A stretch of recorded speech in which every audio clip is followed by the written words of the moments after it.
Pag gagamitin nyo na, papapili ko sa box. Supported niya ba? Hindi na. Easing supported. Hindi pa. Guys, welcome back to our YouTube channel ngayong February 22, 2025 para sa latest update natin dito kay Tecno. Unahin na natin ang kanilang transformer, guys. Ito yung kanilang Bumblebee. Ito po yung kanilang Spark 30. Yan. Para po dito kay Spark 30, guys, bigyan ko kayo ng idea sa mga specification po niya. Ito po ay naka MediaTek Helio G91 para sa kanyang gaming CPU. Yan. Then sa camera, guys, itong si Spark 30 is naka Sony IMX682 sa kanyang 64 megapixel po para sa kanyang super clear camera. Then maganda po sa kanya, guys, ito ay merong 5 years of long lasting fluency. So meron siyang fluency protection. At pagdating sa kanyang IP rating, naka IP64 na din to para sa dust, para sa water and dust resistant niya. Yan. Guys, ito para sa presyo po ng kanilang Spark 30. Ito po ay 6,999. Bali, guys, ang variant nito is, check natin ang variant ng ating Spark 30.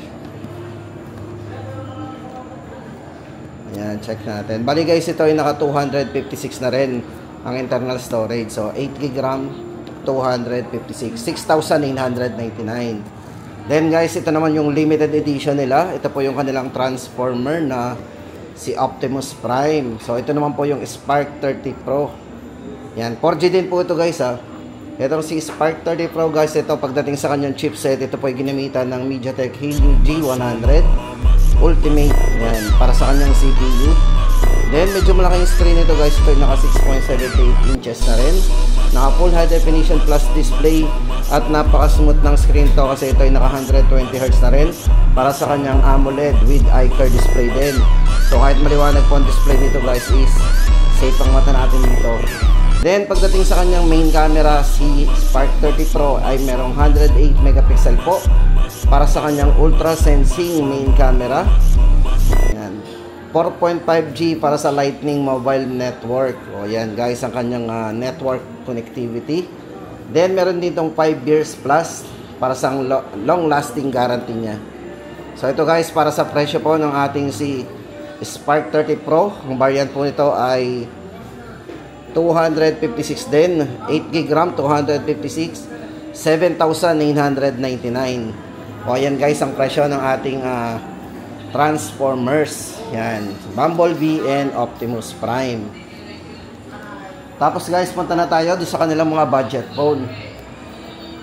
Eto, guys, yung kanilang mga budget phone, no? Baka naghahanap pa po tayo dito kay Tecno ng kanilang eto, available pa po yung kanilang Spark Go 2023. Available po nila dito yung 32GB na variant. Yan, para po sa presyo, guys, nito 3,299. Yung kanilang 64GB yan, sorry. 64GB na po yan. 3,299. Pagdating sa screen, guys, ito ay merong 6.6 high definition plus display. Pagdating sa camera, meron na rin itong 13 megapixel na camera. At merong 5,000 mAh battery. Naka Type-C na rin. Syempre, guys, yung design nito, yan, trendy design. Yan, 3,299 Spark Go 2023. Then, guys, meron pa sila ditong Spark Go 2024. Check po natin ang design nito para sa latest update po natin dito. Yan, bali 6.6 din ang size ng screen niya. Naka 90Hz po yung kanyang screen at naka punch hole display din yan, no? 5,000 mAh battery at syempre, guys, naka Type-C din. With dual speakers na rin yan, no? Para sa ating sounds. At pagdating sa kanyang camera, may isang mga selfie dyan. Ito ay meron na ring 8 megapixel para sa kanyang selfie na dual flash camera.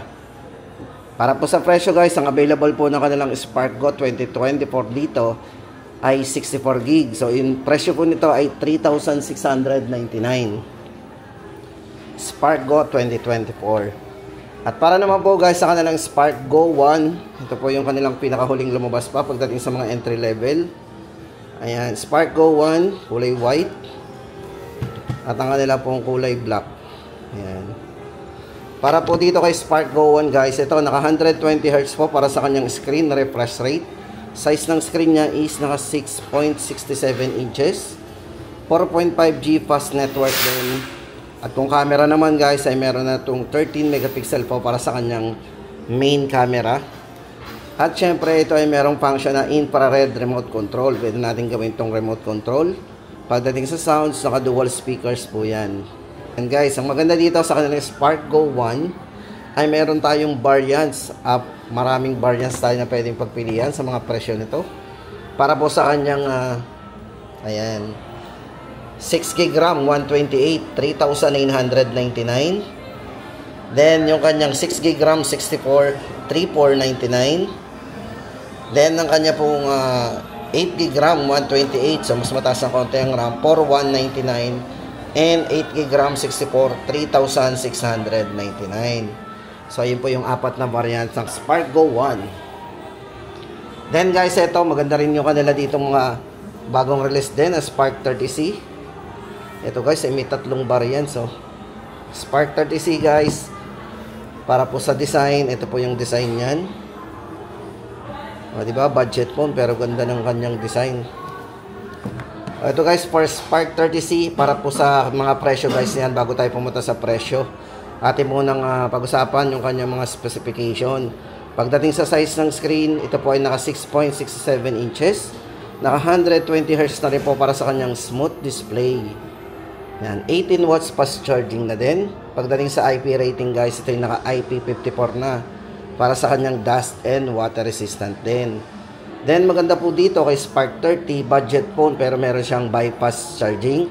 Kung saan pwede natin gamitin yung phone na to kahit naka-charge.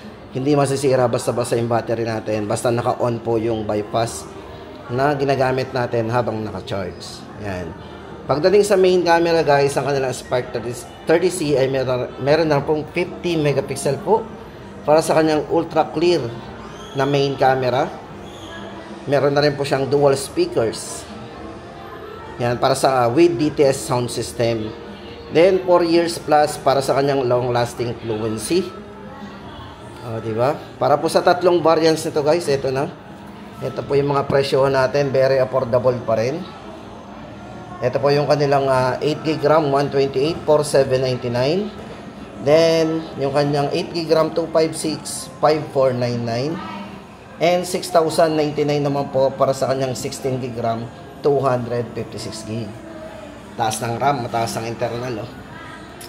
Tapos guys, ito naman ang good news sa mga nagtatanong po sa atin ng Spark 20 Pro kung available po. Good news kasi meron pa daw po silang mga replenish na dumating nito. Ito po yung kanilang Spark 20 Pro. Yan. Para po sa dalawang variants nito guys, ito ay merong 16GB RAM, 256. Dating 8,499, ngayon po ay 6,499. Ayan po yung markdown prices nila. Then pagdating sa 21GB RAM nito na variant 256, dating ano yan, 8,999, ngayon po ay 6,899. So ito, pagdating sa mga specification guys, ang Spark 20 Pro, 5,000 mAh pagdating sa kanyang battery. Fast charging na, naka 33 watts para sa large, sa kanyang fast charging. Then size ng screen guys, kung gusto natin mas malaking screen, 6.17 inches po yan. Naka 120Hz na rin po yung screen refresh rate nya, na naka punch hole display din. Punch hole. Then pagdating sa chipset, itong si Spark 20 Pro ay ginamitan ng MediaTek Helio G99. At kung camera naman guys, ito maganda sa kanya. Meron itong 108 megapixel na camera para sa kanyang ultra sensing main camera. At may video stabilize na rin po ito kasi ang video po nito is naka 60 fps o naka 60 frame. So smooth po ang video natin dito, front and back. May experience po natin. Then ito na nga po guys, ulitin po natin ang presyo, 6,499 sa 16,256 at 6,999 sa 21,256. Then ang kanila naman pong Spark 20 Pro 5G guys, ito may isang variant ito para sa kanilang Spark 20 Pro 5G. Kung 5G naman po ang ating bet, ito guys, good news, dating 9,999 po ito, pero ngayon po ay 8,999. Pagdating sa camera guys, ito ay merong 108 megapixel po para sa ultra sensing main camera. Pagdating sa chipset, naka MediaTek Dimensity 6080 5G with high-speed CPU. Then sa charging po nito, naka 33 watts supercharged na din with 5000 mAh long life battery.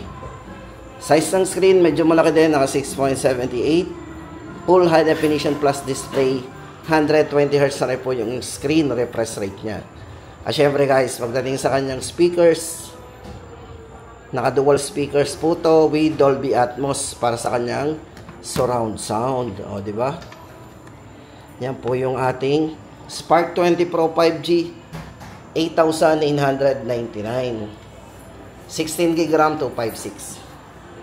Then ang kanila pong Phantom B Flip guys, ito. Naka-sale po ito ngayon. Dating 29,999. Ngayon po ay 19,999. Tuloy-tuloy pa rin po yung kanilang sale dito sa kanilang Phantom B Flip. At syempre guys, may dumating po silang bago ngayon. Ang kanilang Phantom B Flip 2. Ito po yan. Para po sa presyo guys nito, ito ay 34,999. Kung naghahanap po tayo ng latest model pagdating sa mga flip dito kay Tecno. 6.9 inches po pag naka ultra flat po yan. Medyo malaking screen ito Then fast charging, naka 70 watts ultra charge niya. Sa battery, meron siyang 4,700 mAh battery. At syempre guys, sa mga mahilig mag-camera, ito ay merong 50 megapixel po para sa kanyang front camera at 32 MP na meron ding shining selfie. O, di ba? Yan po yung presyo ng kanilang Phantom B Flip 2, 34,999. Tapos guys, ito naman ang update natin sa kanilang Spark 30 5G. Yan, bali ito guys is naka 16GB RAM, 256GB. May isang variant po ito na ito, bali size ng screen nito is naka 6.67 inches. 120Hz na rin po yung kanyang screen refresh rate. At naka MediaTek Dimensity 6300 po yan. 5G processor. Camera, 108 megapixel po para sa ultra sensing main camera. Yan. Sound by Dolby Atmos din. Yan, 7,999 naman po ang kanilang Spark 30 5G. Tapos guys, dito kay Tecno, ang kanilang Common 30. Ito yung kanilang Common 30S. Kung gusto natin ng manifest, naka-curve, ito po yung kanilang nag-iisang naka-curve ngayon. Yan, naka 3D curve AMOLED screen with Corning Gorilla Glass. Napakatibay po ng glass nito. Ito guys, bali naka 6.78 inches yan. 120Hz na rin po with iCar display. Yan, camera, check natin. Ito po ay merong 50 megapixel po with OIS din para sa kanyang main camera. Smooth. At syempre meron din itong 100 megapixel po para sa kanyang ultra clear mode. Then pagdating sa chipset guys, itong si Common 30S is na MediaTek Helio G100 na para sa kanyang powerful CPU. Yan, presyo guys nito 9,499. Tapos guys, ito naman ang update natin sa kanilang Common 30 series. For Common 30 series guys, ito yung kanilang 5G. Yan. Meron po tayo ditong 16GB RAM, 256GB, 11,999.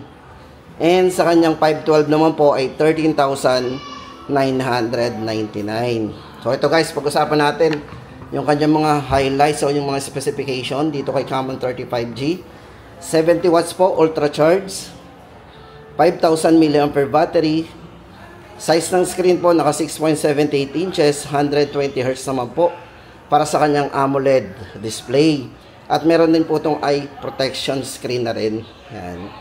MediaTek Dimensity 7020 5G CPU yung ginamit sa kanya. At pagdating sa kanyang camera guys, yung 50 megapixel po nito is naka eye tracking selfie camera na. O diba? Nag-auto focus yan. Then guys, ito naman ang update natin sa kanilang Common 30 Pro. Yan. Siyempre guys, 5G din to. Ito po ay may isang variant. Ito ay merong maximum RAM na 24 o meron siyang 12GB RAM na external extended RAM. Yan. Para po sa mga specification guys ng ating Camon 30 Pro 5G. Syempre, unang-una guys dito yung 5G. Then, ito ay merong 144 na refresh rate. Napakataas ng screen refresh rate po nito. Then, naka 70 watts, ultra charge, 5,000 mAh battery with bypass charging din. Kung camera naman guys, tama-tama sa inyo to. Kasi ito si Camon 30 Pro 5G ay naka Sony IMX 890. Yan. Then meron siyang 50 megapixel po para sa kanyang main camera. Yan, with optical image stabilization din. Yan. Ang maganda po dito guys, pagdating sa video, ito ay naka 4K resolution din at naka 60 FPS. Yan. Bali ito ay 256 gig. Camon 30 Pro 5G 15,999. Then para naman po sa kanilang Camon 30 Premier 5G po, ang presyo po nito ay 23,999. Ang difference lang po nila guys dito kay Pro, yung kanyang 60 times zoom. So meron 60 times zoom po yung ating si Camon 30 Premier and 512 gig ang internal storage. Pero pagdating ko sa design, same naman po yung dalawa.